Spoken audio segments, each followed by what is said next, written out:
apologise to the listeners because there's likely to be some extra noise in this one because I'm multitasking like a motherfucker.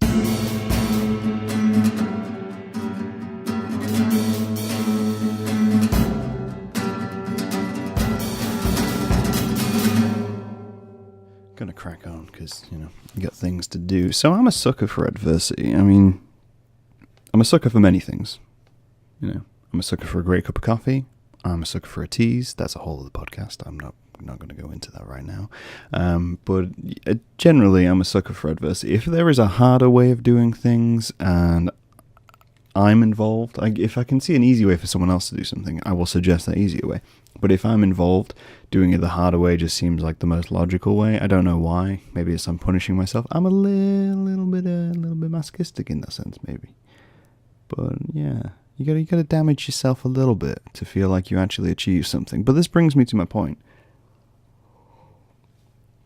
I'm a sucker for adversity. I'm drawn to adversity. I'm drawn to people who can take a lot of weight on their shoulders and still carry on through that situation. It's like the people who can carry the world without flinching. It just, I don't know why. Something in my brain just says, yeah, those are the right kind of people. I'm not a fan of people who will do nothing but not complain, but wax lyrical about the problems in their lives. I understand why people do it, and I get that there is a place and a time for it, but generally I get along well with people who can just get their heads down and carry on. To use a jaded, archaic phrase of keep calm and carry on. Yeah. So I kind of, when I come into things which are going to challenge me, I'm always a little bit excited. I'm always a little bit excited to be challenged, to be pushed to a brink. And it's something, even if I know I'm pushing myself to a brink, I will push further just to see how far I can go, essentially. Which isn't the healthiest thing at times. It's that kind of thing of, if you feel like you're falling, you want the impact. You want something to say, yes, I fell. Not to show off to anyone, or to put yourself above people, but to remind yourself. You gotta have that. Oh, I've got to have that. I gotta have that scar, that impact mark to remind myself that I fell and I got back up and I was fine and we can do it again and we could fall harder next time and we can really push ourselves and yeah. I mean, obviously the long-term effects of that can be devastating, and there's a lot of mental health issues, and that again is another subject for another podcast, which I may cover soon, because with the whole Chester Bennington thing, men's health has been on the forefront of my mind recently, because it affects me heavily. But back to the point.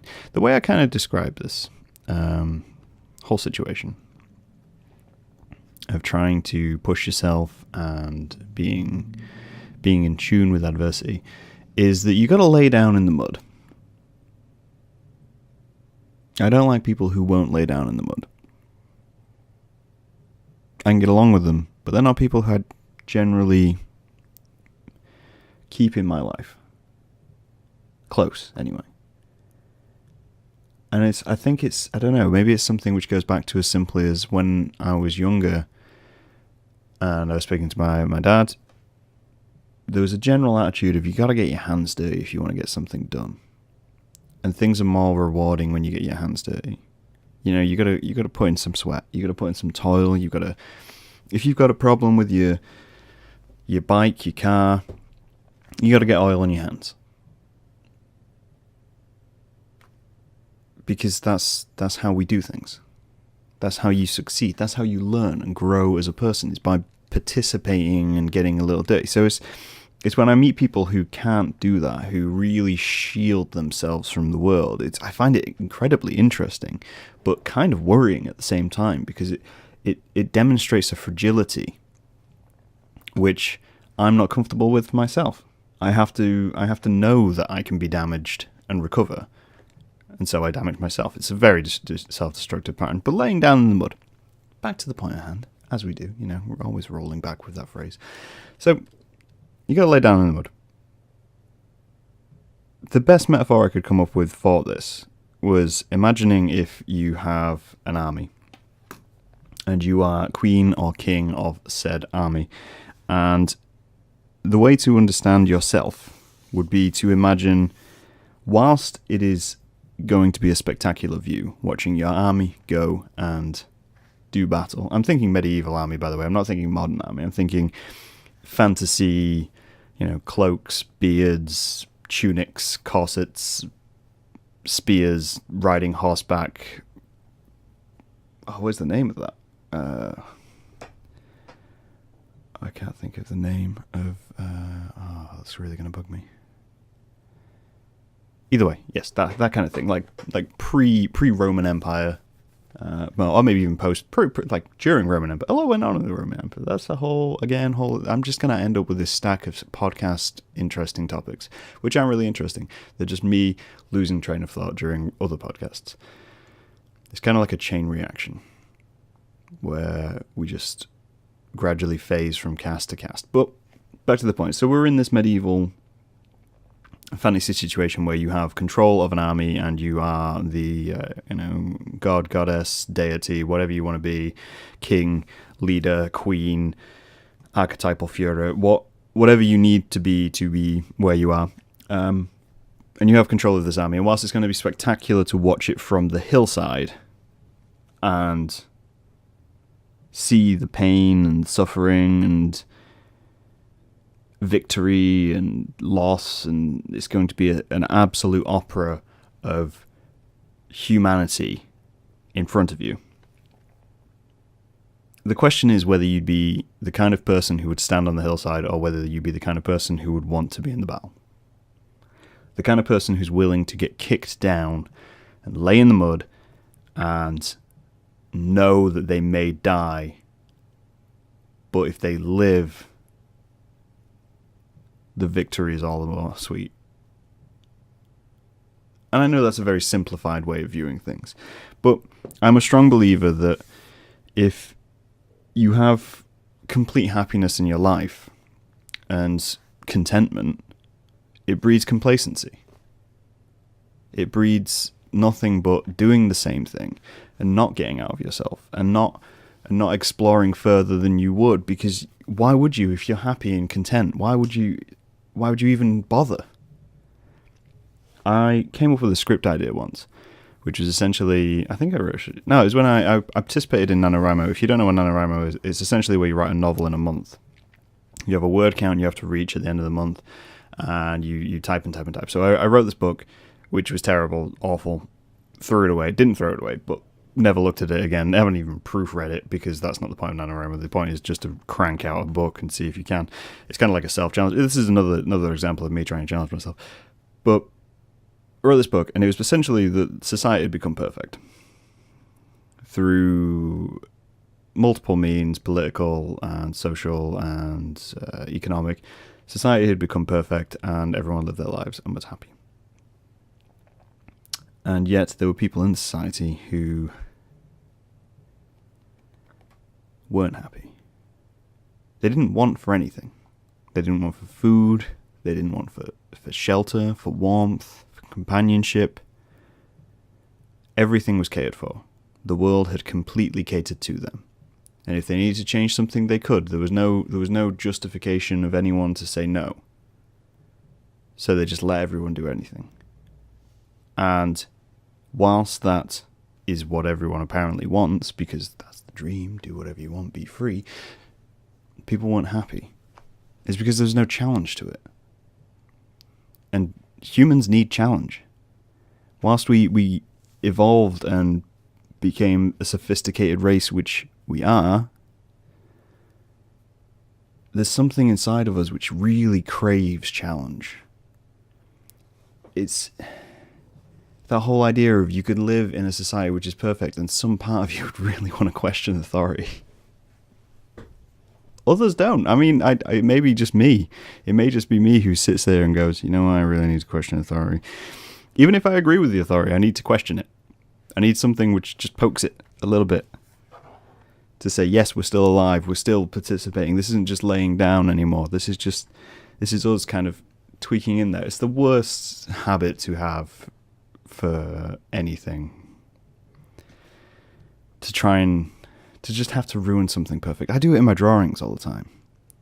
It's something which I've brought into practically every aspect of my life, is that if I have something which is perfect, I need it to be non-perfect. Because I don't believe in a perfect. When I draw hands and teeth, a couple of people have mentioned to me that I always seem to draw them crooked, and I always seem to draw nails broken, missing teeth. And it's because I need that. I need that imperfection, because imperfection adds character, and character adds story, and story adds concept and meaning, and then makes things worthwhile. If everything's perfect, then what is the point? It's maybe why I take so little care of my own appearance, because I'm trying to add character. I'm trying to add meaning to myself. I don't know. But you need to lay down in the mud. It's an important part of being alive, to embrace everything which can be bad as well as everything which can be good. It's opening yourself up to allow yourself to be hurt, in a way. Which sounds like madness. It may be madness. Maybe I'm mad. I mean, answers on a postcard or in the comments, but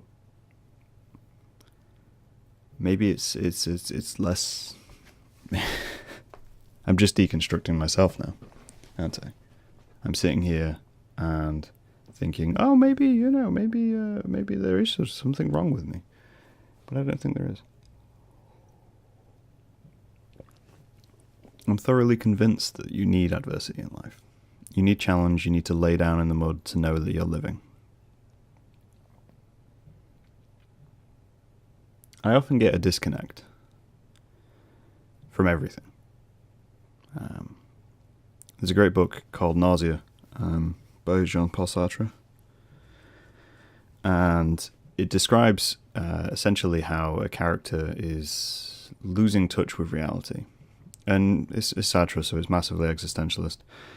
And it heavily focuses on those themes, and it's this whole idea of trying to define yourself, of essence over existence, of trying to find that essence, and when you don't have that essence, that you're merely existing. And when this character begins to merely exist, then he starts to lose connection with things and needs to be brought back. And I love this book because up to before reading it, I'd been feeling a lot like that. And it happens every so often now where I will, usually when I'm laid in bed, and I'll just start to feel disconnected from everything. Not isolated, just disconnected, as though I'm no longer participating in the world, and I'm more just observing the world. So I end up touching the wall or my bedposts, just to try and bring that feeling back, to try and recognize it. And it's I think I've had it explained to me in kind of an interesting way of it, like it's close to self-harm. It's close to leading into that kind of thing where you need to hurt yourself to feel something, and which is obviously terrifying. And I've not been down that line in quite a long time, so it's something which I'm not familiar with in my everyday life. But that feeling of disconnection is there. It's present. So you need to remind yourself that you're living in ways. It's why I drive myself so hard. Most people, when they meet me, know that I do a lot. I do a lot of creative stuff. I do a lot of stuff outside of that. And I never really stop. And it can be exhausting. But the benefits of it in the end are great. Because each time I kind of know I can do more. And I imagine there'll be a time when I do it too much, where I absolutely just wreck and burn out. But to use an age-old phrase, I'd rather burn out than fade away. And I always think I can do more. Regardless of what I could achieve the world and I'd still feel like I achieved nothing. And that's an exaggeration of laying down in the mud. I may have a point to make, I can't quite remember. I guess my point is this. I meet a lot of people who get so upset when things are wrong. Or when things aren't perfect. Because it has a heavy psychological effect. And they feel so defeated. And as though that life should be completely easy. And that it should be something which they should succeed at. And most people will.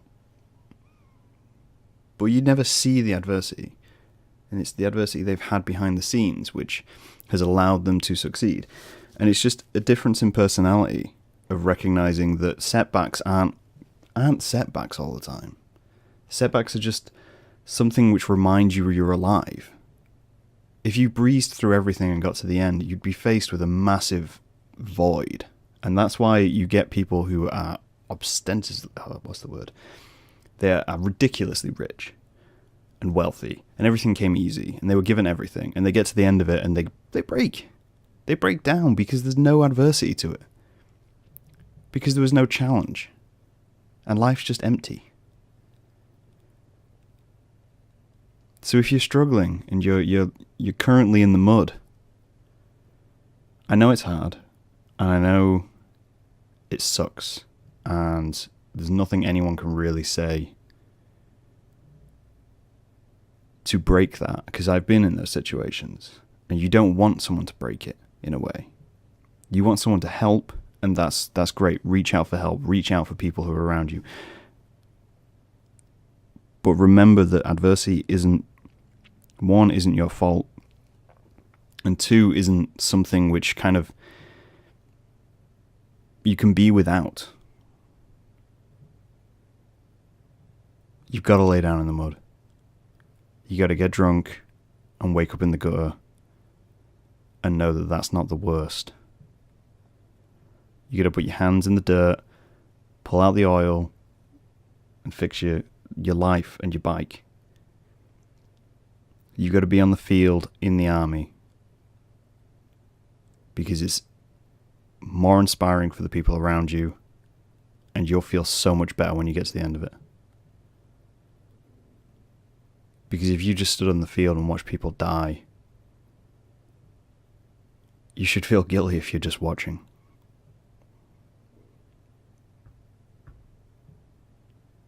I hope this helps. I'll talk to you guys later.